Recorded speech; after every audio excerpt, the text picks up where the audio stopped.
Bismillahirrahmanirrahim. Assalamualaikum warahmatullahi wabarakatuh. Alhamdulillah wa syukurillah wa nikmatillah wa la haula wa la quwata illa billah. Rahayu rahayu rahayu dirgahayu Indonesia merdeka 80 tahun. Indonesia sudah mengalami kemerdekaan. Alhamdulillah hari ini bersyukur pada Allah SWT. Saya ditemani saudaraku Kang Miswan. Sehat Kang Miswan? Alhamdulillah sehat. Alhamdulillah. Sehat Mas Sasti. Sekontribun sehat walafiat. Semoga kita semuanya istiqomah ya Kang Mis. Amin, amin. Hari ini bersyukur Kang kita bisa hadir di malam 17 Agustus tahun 2025. Ya kita niatkan mendoakan ya, doa untuk kebangsaan, doa untuk negeri, doa untuk Nusantara, doa untuk para syuhada, para pejuang, para pahlawan yang sudah gugur dalam rangka membela tanah air, membela bangsa dan negara, membela agama. Nah semoga kita doakan ya Kang Mis ya, para pahlawan, para syuhada yang sudah gugur dalam rangka memperjuangkan dinul Islam di Nusantara, dalam rangka membela tanah air. Semoga beliau semuanya mendapatkan rahmat, maghfirah, ampunan, ridha Allah serta syafaat baginda Rasulullah SAW, diampuni semua dosa-dosanya, diterima semua amal ibadah dan perjuangannya, dan semoga ditempatkan di tempat-tempat yang mulia. Semoga terus memberkahi, mendoakan kami semua sebagai generasi penerus agar bisa mengisi kemerdekaan dengan kegiatan-kegiatan dan hal-hal yang positif dalam rangka meneruskan perjuangan para pendiri bangsa, para pahlawan yang sudah gugur, yang sudah mengorbankan harta, jiwa, dan raganya. Amin ya rabbal alamin. Semoga semuanya mendapatkan ridha Allah, ridha Rasul, dan suka ridha Romo Kianur. Amin ya rabbal alamin. Dan kita doakan juga untuk bangsa dan negara Indonesia ya Kang, dengan izin beliau semoga dijauhkan dari musibah, bala dan bencana lahir dan batin, diberikan kesejahteraan lahir dan batin, kemakmuran, adil, makmur, sentosa untuk seluruh rakyat Indonesia. Kita doakan seluruh pemimpin bangsa bisa amanah, bisa bertanggung jawab, menegakkan kebenaran, menegakkan sesuai dengan tugas dan kewenangannya, membawa kesejahteraan rakyat Indonesia adil dan makmur, merdeka.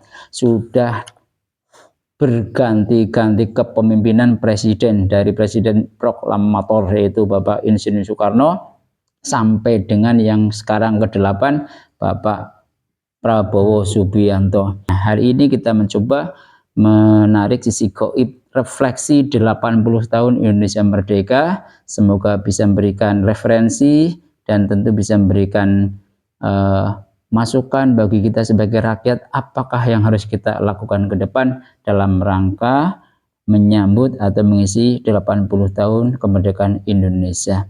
Semoga diizinkan. Mohon izin Kang Miswan sudah siap? Insyaallah ilahi anta maksudi waridhoka maksudi.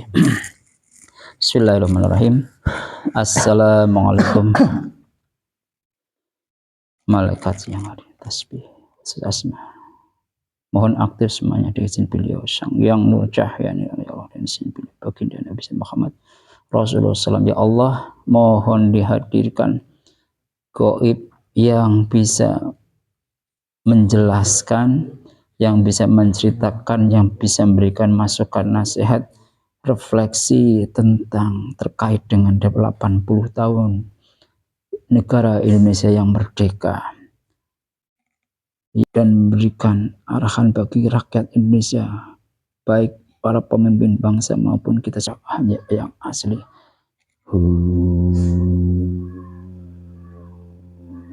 Allah, Allah, Allah, Allah, biar Salam, silahkan monggo masuk biar salam, Allah, biar salam. Sinkron energinya, sallallahu Muhammad, sinkron dengan tubuh mediator, sallallahu Muhammad, sallallahu Muhammad, sallallahu Muhammad. Organ suaranya langsung tersambung, bisa bicara dengan bahasa Indonesia. Monggo memperkenalkan diri. Sallallahu Muhammad. Assalamualaikum. Waalaikumsalam warahmatullahi wabarakatuh. Alhamdulillah, panjenengan mengucapkan salam, menandakan panjenengan sudah muslim. Pangapunten saya proteksi dulu nggih dengan izin beliau, jika makhluk gaib ini berbohong, otomatis langsung hancur meledak menjadi debu. Allah sallallahu alaihi wasallam. Pangapunten, mohon izin panjenengan bisa memperkenalkan diri, dari golongan apa, dari mana, dan kalau boleh disebutkan nama, monggo. Yeah. Nama saya Ahmad Arifin. Ahmad Arifin. Berasal dari mana Mbah Ahmad Arifin? Saya dari sebelah timur Jawa yang paling atas sana. Sebelah timur Jawa yang paling atas. Apa maksudnya daerah Madura, Jawa Timur? Apa masih di Jawa? Masih di Jawa. Oh, masih di Jawa. Oke, masih. Sedikit panjenengan menceritakan latar belakang panjenengan dulu apa? Apakah atau punya posisi, punya jabatan atau apa dulu panjenengan itu? Saya dulu sebagai masyarakat untuk ikut perang di zaman peperangan dulu. Jangan ialah pembangunan akan menggempur bangsa.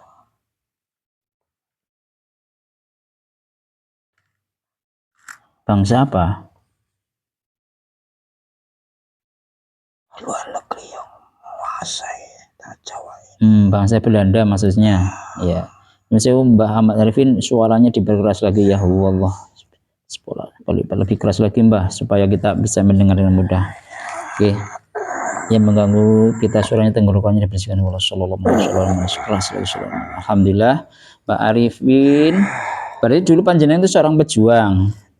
Di zaman apa dulu panjenengan itu hidup? Masih zaman kebodohan. Masih zaman kebodohan. Kalau semuanya berontakan yang lagi merajalela. Di mana-mana semuanya dikuasai dari bangsa luar negeri yang ingin menguasai Nusantara ini. Saya sebagai masyarakat kecil ikut berjuang perang untuk membela tanah Nusantara ini. Alhamdulillah, berarti Anda dulu terus berjuang ya membela tanah air. Kalau boleh panjenengan dulu itu dalam proses perjuangannya itu derek sinten? Pemimpinnya siapa? Pangeran Diponegoro. Oh, Pangeran Diponegoro. Semoga mendapat ridhonya ya. Alhamdulillah. Kalau Pangeran Diponegoro kan berasal dari Jawa Tengah ya. Tapi saya dari sana. Beliau menjelai tanah Nusantara. Ya. Oke, terima kasih Mbak Ahmad Arifin. Berarti karena panjenengan yang hadir, berarti panjenengan yang diizinkan ya.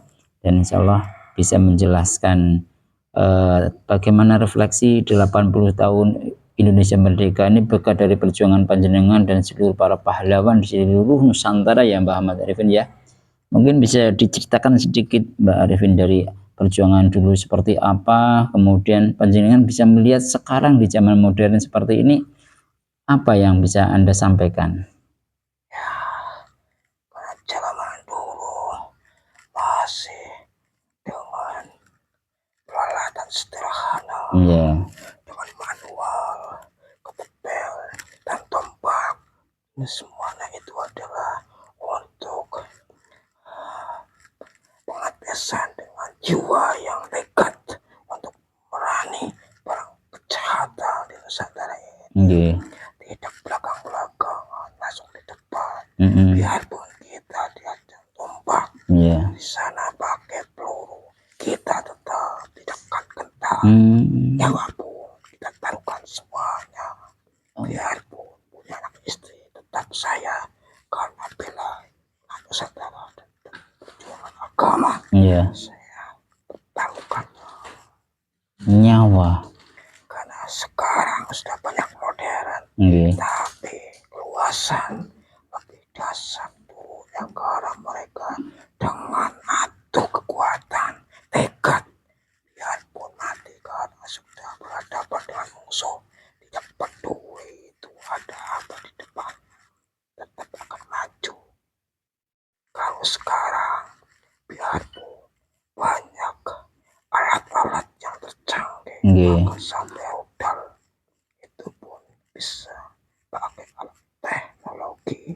Ya, itu kalau sekarang bisa menghancurkan beberapa manusia sekali ledakan, tapi dulu biarpun satu persatu itu karena saya tekadnya berhadapan dengan langsung, jauh-jauhan.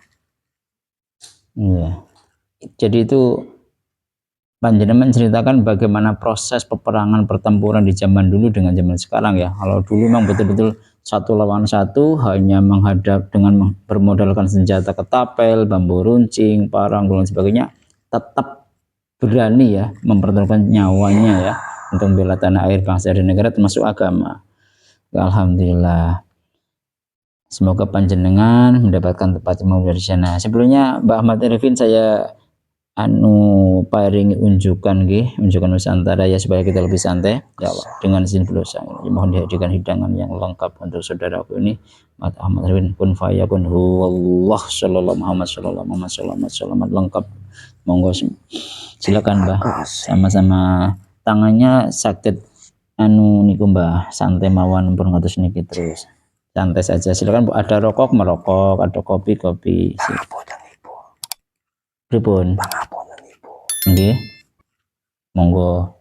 Mboten napa-napa. Silakan Mbak Arifin. Nah, ya, sambil saya refleksi sedikit ya. Jadi memang perjuangan dulu luar biasa walaupun hanya bermodalkan senjata tapel, bambu runcing, mungkin parang, kudi, kaman, gobet ya, ala kadarnya, tapi semangat juangnya, tekadnya untuk membela tanah air itu sampai rela meninggalkan anak istri, bahkan menyerahkan jiwa raganya untuk membela tanah air ya Mbak Ahmad ya.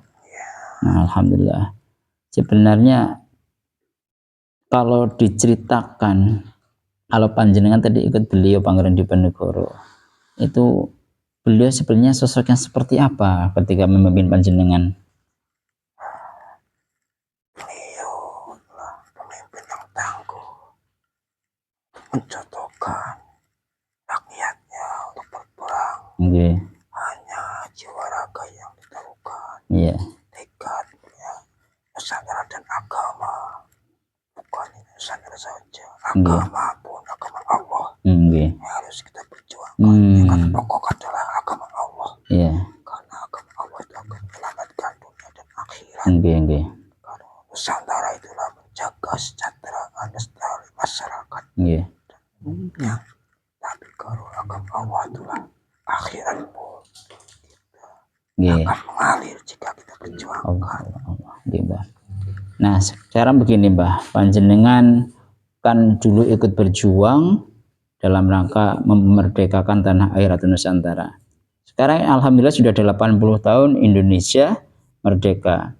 Tapi dalam pandangan gaibnya, apakah yang bisa Anda lihat kemudian bisa Anda sampaikan, refleksikan? Karena dalam kenyataannya walaupun kita sudah merdeka dari penjajahan secara nyata ya dari kolonial Belanda, tapi rakyat kita juga masih banyak yang belum sejahtera, banyak menderita, hidup semakin sulit dan sebagainya lah, banyak sekali. Bagaimana yang panjenengan lihat sekarang ini? Ya, karena biarpun merdeka, karena kejahatan itu tidak akan tinggal diam, tetap akan berjuang untuk menghancurkan.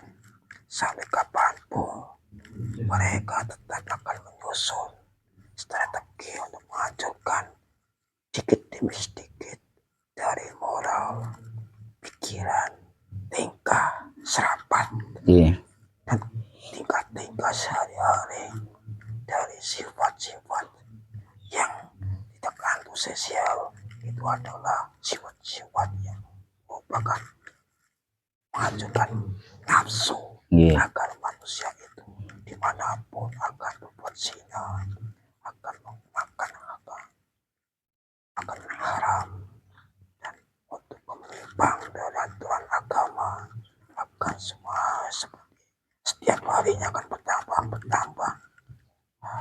Kebodohan itu tetap akan berjalan. Penipuan dari rencana mereka yang disusun, biarpun kalah, tetap dari belakang akan memenangkan strategi sifat-sifat kejahatan mereka. Bahkan sampai sekarang sudah banyak teknologi yang dikuasai adalah dari bangsa elektronik untuk menghancurkan sifat-sifat dari anak kecil sampai dewasa. Sampai sekarang pun semuanya sudah akan terjadi, sudah menjalankan semuanya.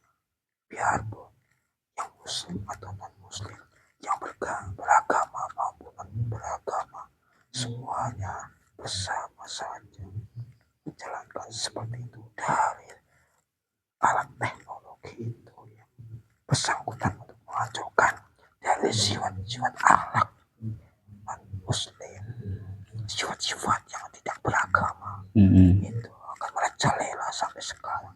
Sudah nyata. Ya. Salah satu penjajahan di era modern ini adalah penjajahan dengan teknologi ya Mbak, berarti ya. Dari sisi lain, dari gaib, mereka sebangsa-bangsa iblis akan merasuki manusia, akan merumuskan yang satu itu adalah yang fatal, karena manusia jika makan riba mereka tidak akan diampuni dan tidak akan dimasukkan surga. Maka dari bisikan iblis mereka bangun sebangsa gedung-gedung untuk menampung riba-riba, sebangsa bank itu ya, itu besar, Allah. Bank dunia, bank rakyat, bank sampai dusun-dusun, itu semuanya dibangun, bank cicilan harian untuk menyesatkan manusia. Allah, na'udzubillah. Maka masyarakat itu tidak akan merasa merdeka karena terbebani sifat-sifat itu. Nanti juga akan merasakan sendiri. Sudah nyata, benar-benar nyata sampai sekarang. Tidak akan merasa merdeka. Biar manusia bekerja susah payah. Ya oke, luar biasa ya Mbak. Dari goibnya salah satunya itu ya Mbah ya. Nah sekarang begini Mbak, pertanyaan saya Mbah. Jadi Indonesia kan sudah 80 tahun merdeka, sudah berganti kepemimpinan dari Bapak Presiden Soekarno sebagai Bapak Proklamator dengan bersama Bung Hatta, sampai sekarang Bapak Presiden yang ke-8 Bapak Prabowo. Tapi ya sampai sekarang masih dirasakan rakyat Indonesia belum merasakan ya kesejahteraan lahir dan batin, kemakmuran, ekonomi dan seterusnya Mbak. Apa yang panjenengan lihat dari pemimpin yang pertama sampai yang ke-8, apakah yang bisa Anda sampaikan, Anda lihat dalam dunia gaibnya? Dengan izin beliau, wallahu a'lam. Kalau sekarang, hanya sekarang saja, dan yang sudah dijalankan kemarin dari era pemimpin beliau Pak Jokowi sudah meninggalkan tilas kesejahteraan, tapi masih memang harus dilanjutkan di pemimpinan sekarang. Karena pembangunan mereka adalah untuk kesejahteraan masyarakat, tapi sampai sekarang belum selesai. Akan dilanjutkan beliau presiden yang sekarang Prabowo Subianto. Dan pembangunan sekarang yang sudah berjalan sudah menjadikan simbol untuk ketentraman, kesejahteraan, pemimpinan yang nanti akan berjalan, karena sudah terbentuk dari sejak dulu akan membentukkan pembangunan di sana. Kalau sekarang pemimpinan beliau Prabowo Subianto sekarang memberantas sebuah keburukan manusia yang berbuat kedoliman, koruptor mereka akan disapu habis. Tapi dari belakang memang banyak yang akan meruntuhkan, menghancurkan, karena bertentangan dengan bersangkutan orang-orang yang ingin menguasai Nusantara ini dari belakang. Tetap masih di Nusantara ini. Maka masyarakat sekarang gaduh, mau berjalan seperti apa, karena ekonominya semakin terjepit. Semuanya dimanapun yang besar merasa kesusahan, apalagi masyarakat kecil mencari usaha pun sudah mulai kebingungan. Ya Mbah. Nah, saya masih teringat dengan pidato kalimatnya Bapak Presiden Soekarno bahwa kalau dulu beliau berjuang menghadapi Belanda, tapi setelah merdeka maka kita akan menghadapi musuh bangsanya sendiri atau para pengkhianat bangsa. Dalam pandangan panjenengan bagaimana? Apakah itu betul-betul nyata sekarang sudah terjadi? Nah, itu memang sudah berjalan sudah lama. Dari perjuangan beliau, Pak Jokowi, beliau sudah memang bertentangan dengan koruptor di belakangan. Tapi juga sekarang menentang koruptor itu akan disapu besi. Tetap di belakang akan memusuhinya. Pakai strategi yang digital dengan ilmuwan, dengan alat-alat yang sedang digunakan bangsa manusia.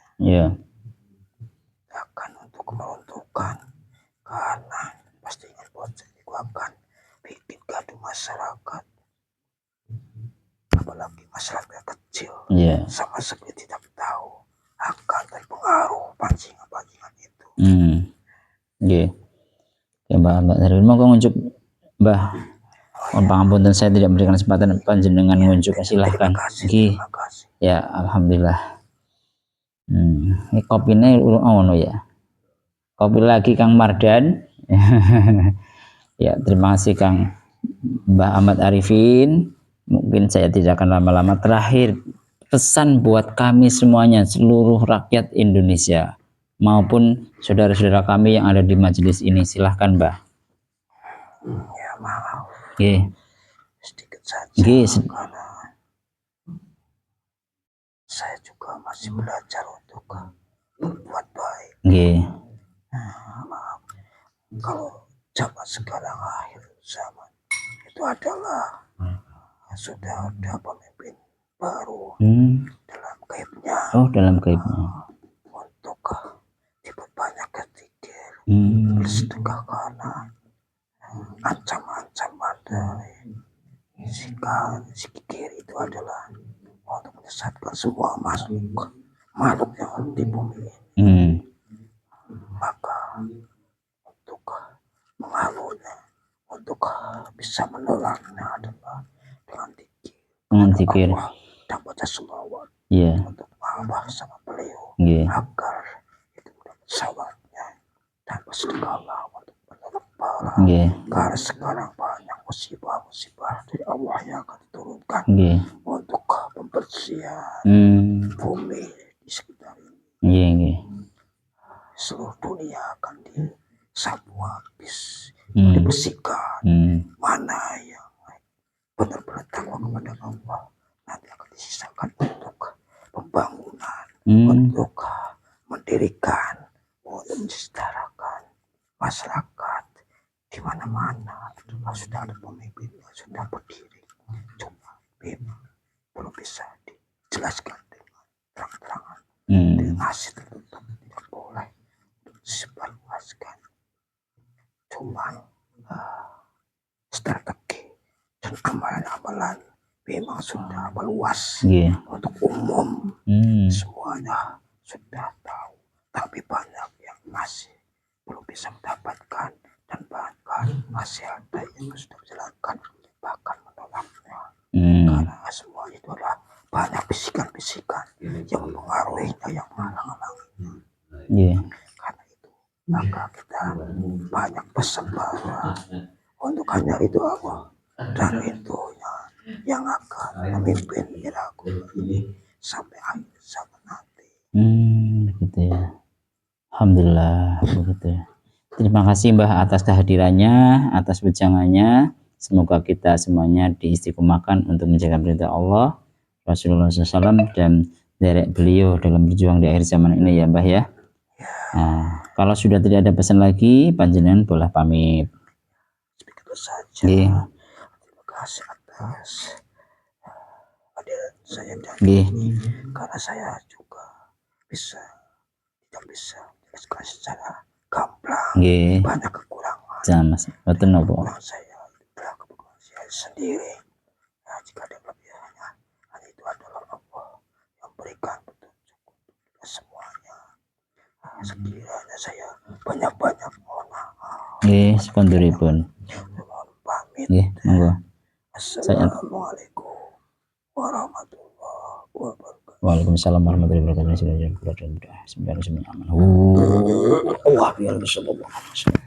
Alhamdulillah, demikian pemirsa, sedikit ya interview, wawancara, ya paling kurang refleksi cerita zaman perjuangan dulu. Ternyata yang dihadirkan adalah salah satu prajurit atau anak buahnya dari Pangeran Diponegoro yang turut berjuang bersama beliau. Sedikit menceritakan dan juga sedikit refleksi di akhir zaman seperti sekarang ini.